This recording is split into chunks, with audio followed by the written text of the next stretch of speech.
Hello, urakaza neza kuri Kiza Pictures. Uyu munsi ngiye kugusobanurira uburyo nafotoye iyi foto ndetse n'iyi ngiyi.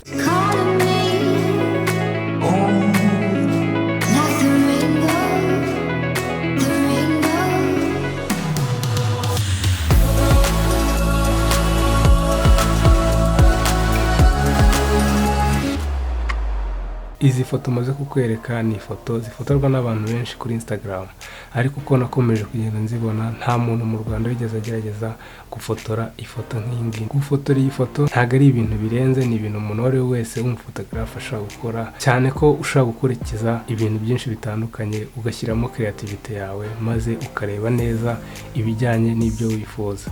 Nafashe location zimwe na zimwe, ndangije mfata ibyangombwa nagombaga gukenera kugira ngo mfotore ifoto nk'ingiyi, maze njya muri location nashakaga gufotoreramo iyo foto. Ikintu cya mbere ukeneye gusettinga kamera yawe neza kugira ngo ubashe kugera kuri setting zibasha gufotora iyi foto. Izi ni zimwe muri setting nakoresheje. Muri location y'ifoto yawe ibintu byose ugomba kuba ubireba bigaragara neza. Niyo mpamvu nafashe aperture ya f8 na f9. Focus yawe igomba kuba itari muri auto, igomba kuba ari manuel, ariko hano nakoresheje wide lens.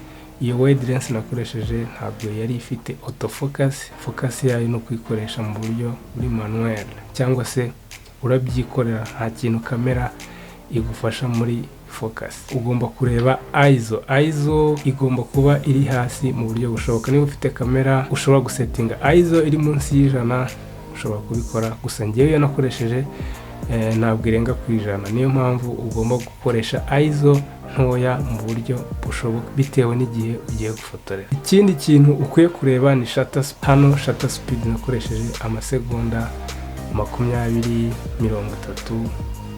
iyo range, cyangwa se ugashyira muri bulb igihe udakeneye kuvariya amasegonda yawe, ukeneye ibikoresho byo gukora iyi foto. Iyi location nakoresheje ntabwo nakoresheje mu mujyi ushobora gukora ifoto nk'iyi ngiyi, ariko ukifashisha amatara y'imodoka cyangwa se amatara y'ibinyabiziga biba bigenda. Uriya murongo bikora ni ukuvuga ngo ni itara riba ryaturutse bitewe na time wihaye, ariyo shutter speed, kugira ngo ubashe gukereya uyu murongo. Hano nta tara rihari, nta n'imodoka ziri buhace kugira ngo mbashe gukora uriya murongo. Ugomba gukoresha still wool, cyangwa se abantu benshi bakunda kuyita still wire, I don't know, sinzi ko ubyita, gusa still wool sinzi ukuntu bayita mu Kinyarwanda, ariko niyo ugomba gukoresha. Still wool uragenda ukayigura.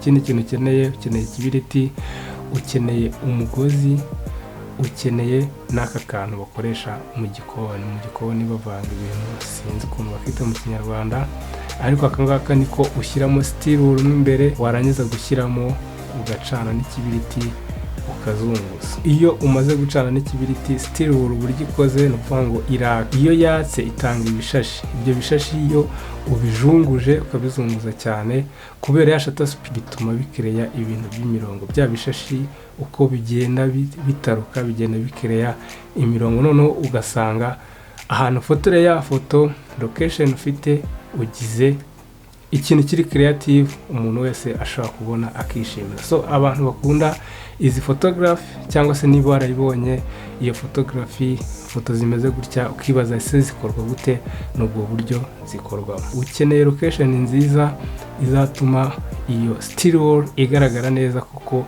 ikagaragara yonyine ubwayo ntabwo ishimishije, ntabwo iteye amatsiko. Ikintu giteye amatsiko cyane ni location ugomba kuburimo.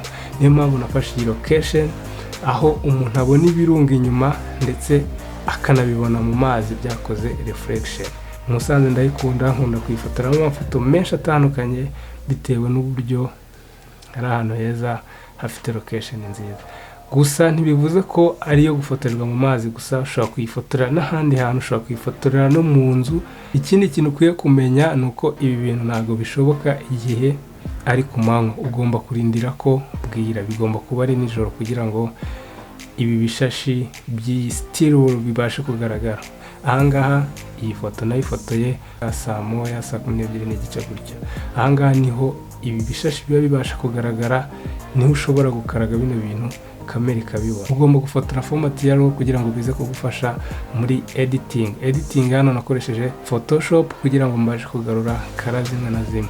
ntabwo iyi foto ariko ibisa gutya muri kamera, ariko irangiye ibisa gutya. Ibi ngibi nibyo ukeneye kugira ngo ufotore ifoto nk'iyi ngiyi bakunze kwita still photography. Izi photography nta muntu wari wakazifotoye hano mu Rwanda, gusa ngewe mbashije kukwereka setting mu Kinyarwanda ushobora gukoresha kugira ngo ufotore ifoto nk'iyi ngiyi. Niba ukunze iyi video kanda like, niba utari wakora subscribe ndagushishikariza gukora subscribe kugira ngo ubashe kujya ubona video nk'izi ngizi dukora hano kuri Kiza Pictures. So ndakwifuriza kugira ibihe byiza. Ciao.